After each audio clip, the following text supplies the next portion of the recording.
Hey guys, what's up? I have a little pre-Christmas gift for you, and that is Lift to Thrive.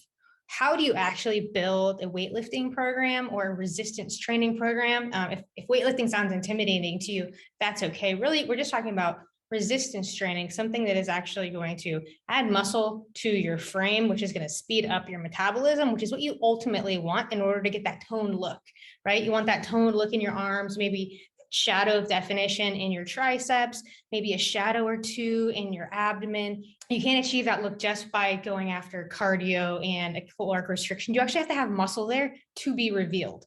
But in order to build that muscle, you need a solid method. So how about I teach you what an effective workout plan actually looks like so you can stop throwing spaghetti at the wall and save the spaghetti for your plate. So I'm talking about a plan that's going to do more than just burn calories and leave you exhausted at the end of the day, but one that actually makes you feel better, gives you more energy, has you just excited to go on with the rest of your day, and actually leads you toward the goal that you're actually trying to achieve. In order to do that, it starts with a plan. You can't just, as I said, you can't just throw spaghetti at the wall and hope that this is going to happen just because you're working hard. You need to have a plan. If you've been around for like 2 minutes, I say all the time, make plans, not choices, execute the plans. To get lean, to get that lean tone look that you want, we have to focus on building that muscle, because more muscle on your body, like I said earlier, it boosts your metabolism. It burns more fat, and then you can actually reveal the muscle that's there. You're not going to get bulky, but you can't have that toned look without having the muscle there to be seen. And to do this, we want to work out every major muscle just 2 to 3 days a week. You can honestly, especially if you're starting from nothing or if you're starting from a very kind of cardio-based plan right now, 2 days a week of resistance training, and you're going to see really good results. We do this by focusing on compound movements. So I'm actually going to share my screen with you here. So the basics of building a 2 to 3 day a week, even a 4 or 5 day a week program, you want to focus on the compound movements. And so a compound movement is any movement that involves more than one joint, and therefore it's going to involve a lot of muscles, okay? So if I have dumbbells and I press them over my head, I'm using my elbow and my shoulder are the joints that are moving here. And I have movement and I have muscles all the way around my shoulder, my arm, and even my upper back that are contributing to that motion. So I'm going to get a lot more kind of bang for my buck as far as a muscle building stimulus and even calories burned compared to just a simple biceps curl. Because in a biceps curl, the only joint that's moving is the elbow. So the only muscle I'm working is my biceps, a little bit of the forearm from gripping, but that would be a biceps curl would be considered an isolation exercise as opposed to a shoulder press, which is a compound movement. So by focusing on those compound movements, the other muscles, the smaller muscle groups like the arms, so the biceps, the triceps, the forearms, the calves, the abs, those are kind of more of our minor muscle groups that we're not so much targeting, especially if time is an issue. They're kind of going to get hit through focusing on the compound movements. Now, if it's really important for you to have good looking arms, then maybe you would focus on having more arms in your routine. But I'm going to show you how to build a workout plan 2 to 3 days a week, or if you're more advanced and you have the time, if you want to up that to 4, 5, 6 days a week, how you can structure that. So when we look at the major muscle groups, legs is kind of legs or lower body. It's a lot. There's a lot there. But essentially, we have the glutes, the hamstrings on the back of the legs, and the calves. And then on the front of the body, we have the quads, the quadriceps, the main, the front of your thighs. And then we have our back muscles. There's a lot of back muscles, but you want to think about pulling movements when you think of the back movements. The chest, there are 3 main muscles in the chest that also is really incorporated with the front of the shoulder as well. And you want to think of the chest as pushing movement. So you think of a bench press or a push-up. Shoulders as another pushing movement. There are a lot of different, there are 3 main parts of the shoulder, a lot of different ways and angles that you can hit the shoulder, but that would be considered a push exercise. We have the core, so you can directly work the core doing direct ab work. but your core is working. Every exercise is a core exercise. So your core should always be working, and you don't necessarily have to isolate your core in order to get a good core workout, because especially if you're doing compound exercises, your core is working every single rep. Biceps are a pulling motion. Okay, so basically anytime you're bending the elbow, you are pulling with the biceps, and anytime you are pushing by extending the elbow, you are using your triceps. So if we're looking for, we're just starting out, and especially if time is a factor, we basically want to eliminate the core, the arms, and the calves. So you're basically going to build your workout based on the lower body, the back, the chest, and the shoulders, because those are our major muscle groups. And to break the legs into two different types of movements. So I'm going to adjust my camera here a little bit. Basically, we're going to have squatting or like knee bend movements. So like a split squat, a lunge, a squat, a step up. Okay, those are going to be more of our knee bending movements as opposed to our hip hinging motions, like a deadlift. So in both, your knees can bend in a hip hinging motion, and your hips will hinge in a knee bending movement. But the primary movement is either the knee bend or the hip hinge. And it's important to have both of those in your workouts. So it comes time to build this plan. We're going to build a 2 to 3 day workout a week, resistance training. Whatever equipment you have, this could be done at the gym. This could be done with just bands and body weight. Maybe you have bands, body weight, and some dumbbells at home, or whatever equipment you have, you're going to use this same kind of format in order to build your workouts. And what you do is you're going to kind of create your, whether you're going to commit to 2 days a week or 3 days a week, you're going to build 2 separate workouts or 3 separate workouts. You do those workouts for about 4 weeks. 4 weeks later, you build a new plan, and you just kind of build onto what you had already done. Okay, so then you can add some variations. The basic framework doesn't change. You just kind of change out the exercises you do some variations. You can also do things like changing how heavy you go, how light you go, all sorts of things that you can end up changing down the line. But as far as setting up your basic plan, this is what you're going to do. So you're going to choose basically one exercise from each of these categories or each of these major muscle or movement groups. So we always want to have a knee bending exercise and a hip hinging exercise. So if I'm building a plan, it could look like I'm going to have a body weight squat, and I'm going to have a kettlebell Romanian deadlift in my workout. Then I'm going to move on to I typically would do back next, just because it's the next kind of biggest muscle group. You want to do the hardest exercises towards the beginning of your workout because you're going to have the most energy. So, you're going to do maybe a lat pull down, you're going to do some rows, whatever you're going to do for your back, and then you can go move to shoulders, some sort of pressing movement, a lateral raise. Then you're going to move on to chest. Again, this is also going to vary quite a bit by the type of equipment you have. So maybe you are just using body weight and you're just going to do push-ups or modified push-ups for your chest exercise.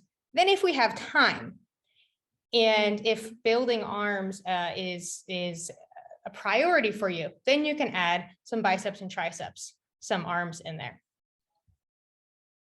So building the actual plan, I'm just going to kind of reiterate here. So you're going to choose, say you're doing 3 days a week, you're going to choose a different set of exercises for each day.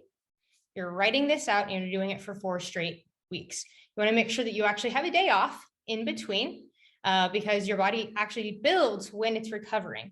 So you need to have that day off, not only just because you're probably going to get really sore, but also we're breaking your body down. You're breaking the muscle down and then it's building it back up. And that building it back up is the part that we're actually looking for. So we have to give your body time to actually do that. After those 4 weeks, you're going to do the same thing over again, create a new 3-day-a-week plan or 2-day-a-week plan, whatever you do. And so each of those 4 weeks, you're doing the same 2 sets of exercises or the same 3 sets of exercises, however you're building your plan. When you get to that next 4-week cycle and so on and so forth, there are lots of different ways that you can change up and change up the intensity and then change up the intent of the plan. You could do a month cycle where you only do one side at a time. So let's say that you were doing bent over rows and you were doing floor press with the dumbbells. Okay, so maybe the next month you keep those movements, but now instead of doing 2 at a time, you do 1 at a time for each of those movements. And that's going to be enough of a kind of a stimulus change to see a real effect. You're also going to change up if you did really heavy 1 month with low reps, now you can go to higher reps with a lower weight and vice versa. There are lots of different ways that you can change up the intensity of the workout, even doing things like slowing your tempo down or adding pauses at the difficult part of a movement. So if you are not a beginner, like a real beginner, and you have 4 or more days to commit to resistance training here, there are different ways that we can break up these exercises. So you can separate upper body and lower body. You can separate push and pull, meaning the types of movements of push and pull. And then you can add a third category of legs.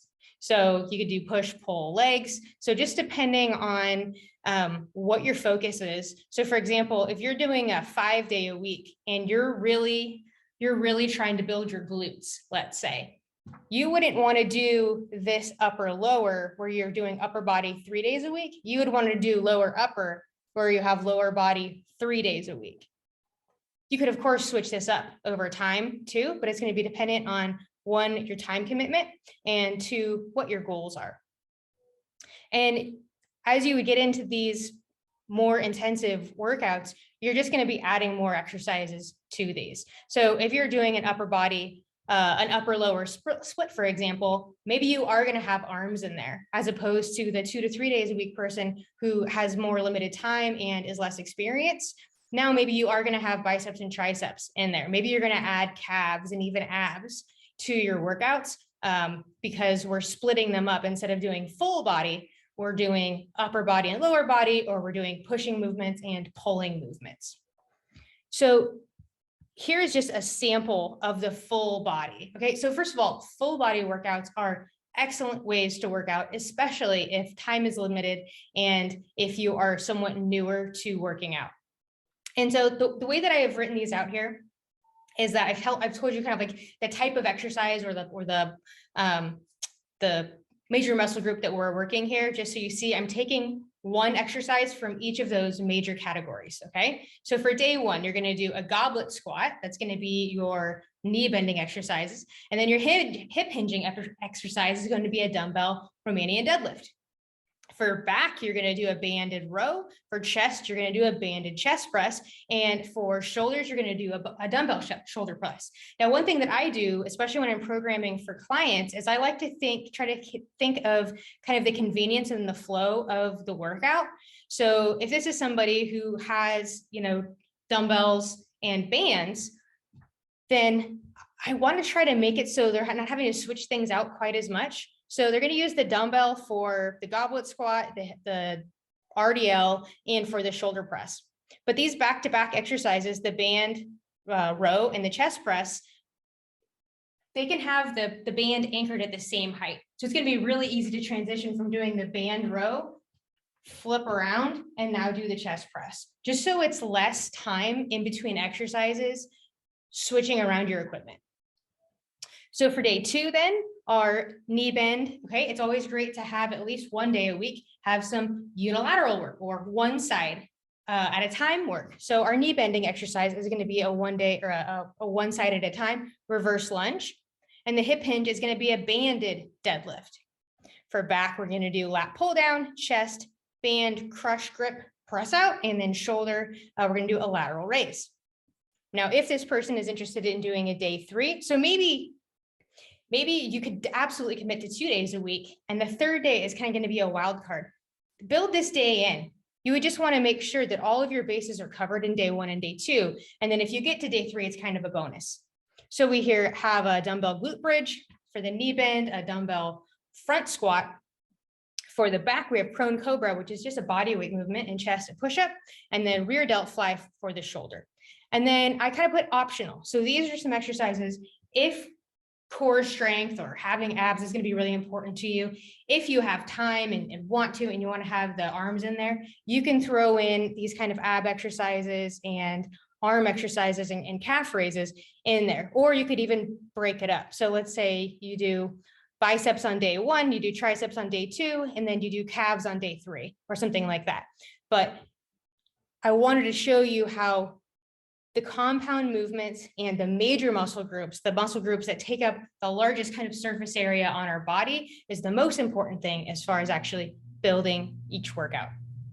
So the Live to Thrive group coaching is now up and running. You can join at any time, and you'll have me in your corner creating your individualized nutrition plan for you, providing your workouts just like these, but with an app to actually show you how to do the movements as well. And you get that kind of extra special sauce of having the group, the camaraderie, the accountability and motivation, plus my presence for only $97 a month. So if that's something that you're interested in, you want to know more about it, just contact me and let me know, and I'll get you what you need to know. If you have any questions or comments, I'm all ears. Remember, reform your lifestyle, reform your health.